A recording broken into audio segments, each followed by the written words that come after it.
Imagine discovering that people who faced starvation, predators, disease, and freezing nights may have been happier than we are today. That sounds impossible. After all, ancient humans had no hospitals, no internet, no electricity, no comfortable homes. So why do anthropologists keep finding clues that suggest something strange? Why do many modern people, surrounded by comfort and technology, struggle with anxiety, loneliness, and dissatisfaction?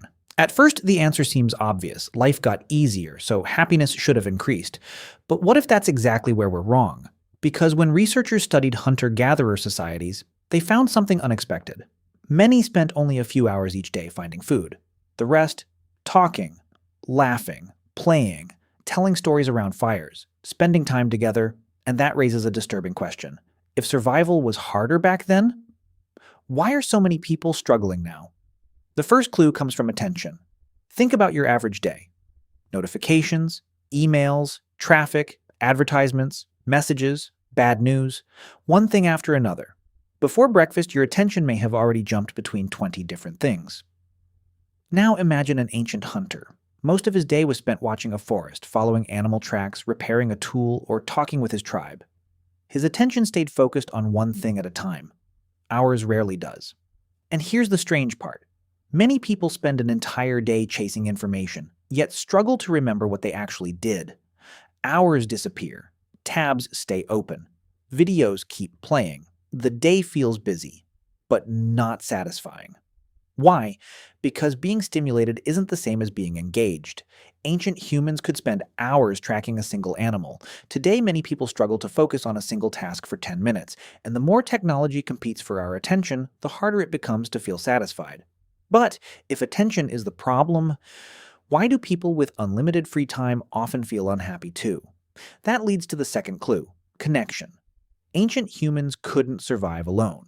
A lost tribe member could die, so people spent nearly every day surrounded by familiar faces, eating together, working together, sleeping near each other. Imagine sitting beside the same people every night around a fire, sharing food, sharing stories, knowing exactly where you belonged.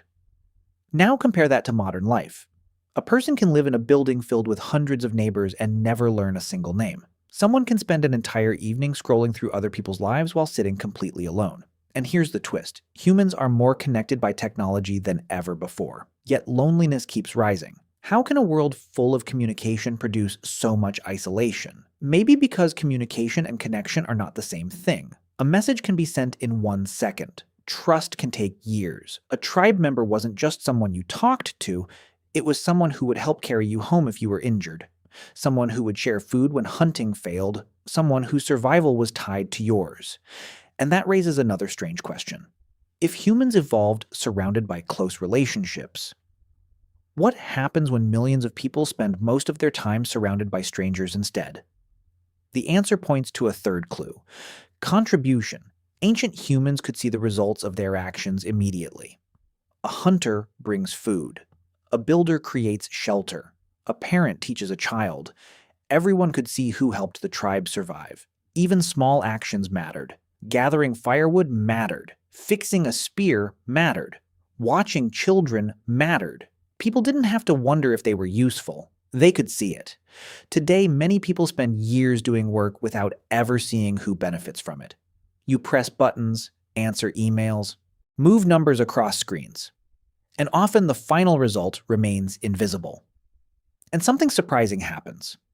When people stop feeling useful, comfort often stops feeling rewarding. That's why someone can achieve everything they once wanted and still feel empty. Not because they failed, but because success and usefulness are not always the same thing. And that creates an even bigger mystery. If people need to feel useful, why do some of the happiest moments in life happen when things are difficult rather than easy? The answer hides inside one of evolution's oldest tricks. Challenge. Ancient humans faced challenges almost every day. Cross the river, track the animal, survive the storm. Each challenge ended with a clear reward. Food, safety, success, celebration. Life was difficult, but the difficulty had a purpose. Modern life removed many of those challenges, but the desire for challenge never disappeared.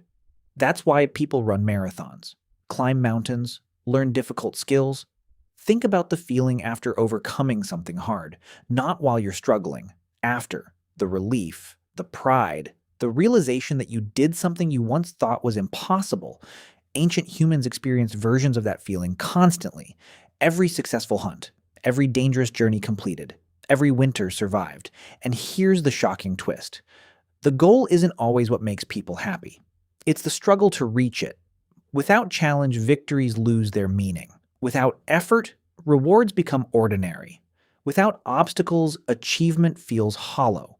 So maybe ancient humans weren't happier because life was easier. Maybe they were happier because every day gave them something meaningful to overcome. And that leaves one final question. What if the thing we're trying hardest to remove from life is the very thing that gives life meaning? Ancient humans were not happier because they lived in the past. They may have been happier because they never expected life to be comfortable. The dark truth is that happiness was never hiding in comfort. It was hiding in attention, connection, and challenge.